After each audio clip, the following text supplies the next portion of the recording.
جو مجھ پر الزام لگانے والے سنو، میں جیل کو ایک مرتبہ نہیں گیا، کئی مرتبہ جیل کو گیا ہوں۔ میں حکومتوں کا داماد بن کے رہا ہوں جیل میں، یاد رکھو۔ میں کوئی یہاں سے کوئی پلین سے یا چل کر نہیں آیا ہوں۔ میں 50 دن جیل میں رہا، 1998 کا پورا فٹ بال کا ورلڈ کپ جیل میں دیکھا میں۔ چندرا بابو نائیڈو مکھیہ منتری تھے، بولتے تھے اویسی باہر نہیں نکلنا چاہیے۔ میں نے کہا تم کہیں پر بھی رکھو، ہم الحمدللہ رب العالمین بولنے والے ہیں۔ تم نے جیل میں رکھا، ہم نے کہا اللہ تیرا فیصلہ قبول ہے۔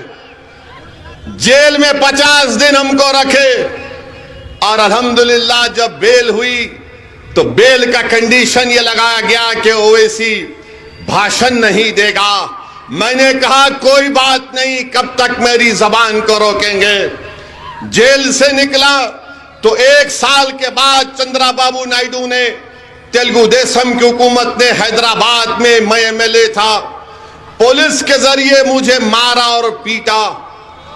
پولیس ٹاسک فورس کے ذریعے ایک جلوس جا رہا تھا، اور گھروں میں گھس کر دنگائی لوگ ناتھو رام گوڈسے کی ناجائز اولاد معصوم لوگوں کے گھروں میں توڑم پھاڑی کر رہے تھے۔ تو وہاں کی ہماری ماں اور بہنوں نے مجھے فون کر کے بتایا کہ اویسی جلدی آؤ، ہمارے گھر پہ حملہ ہو رہا ہے، ہماری بچیوں پر مارا جا رہا ہے۔ میں دوڑتا ہوا گیا، مجھے گرفتار کر لیا گیا۔ پولیس کو آرڈر نائیڈو دیا تھا کہ اویسی کو ختم کر دو، مجھے گرفتار کر کے مجھے اتنا مارا لٹوں سے۔ میرے ساتھ ہمارا ایک ساتھی یونس تھا، اس کے پیر پر گولی ماری گئی، مجھ سے سروس ریوالور سے 2 گولیاں چلائی گئیں، میرے سر پر 18 ٹانکے لگے، پوری پیٹھ اور جسم پولیس کی لاٹھیوں سے لہو لہان ہو گئی، مگر میرے حوصلے میں کمی نہیں آئی۔ جب میں اسپتال میں تڑپ رہا تھا تو میرے والد کی اللہ مغفرت کرے، انہوں نے مجھ سے آ کر کہا کہ اسد الدین ہمت نہیں ہارنا، اس راہ میں انہی راستوں سے تم کو گزرنا ہے۔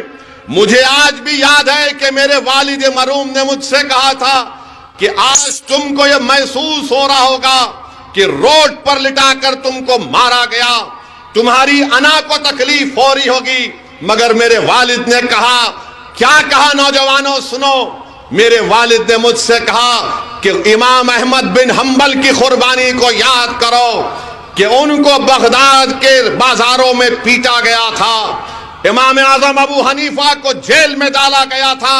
میرے والد نے کہا کہ ہمت مت ہارو، جو ظالم حکمران تم سے یہ کام کیا ہے اللہ اس کا جواب دے گا۔ میرے حوصلے اس وقت پست نہیں ہوئے، آج کیسے پست ہو سکتے ہیں؟ میں نے پولیس کی لاٹھیاں کھائیں، اپنے جسم سے خون کو بہایا۔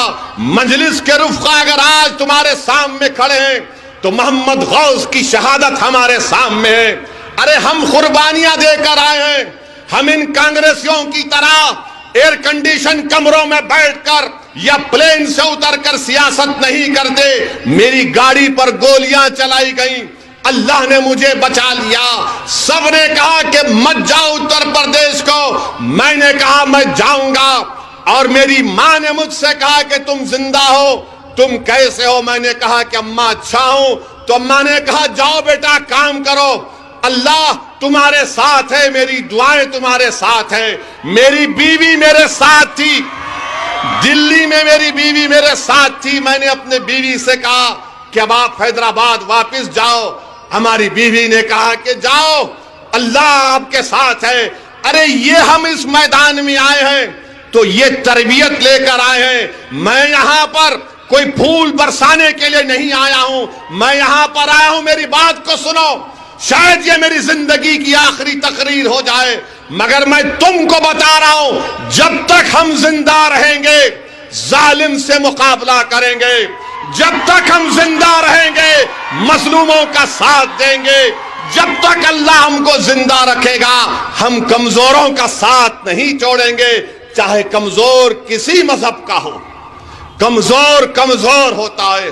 اور یہ الزام لگانے والے کانگریس پارٹی کے لوگ یہ جوکر ہیں اور کانگریس کے نوکر ہیں یہ لوگ.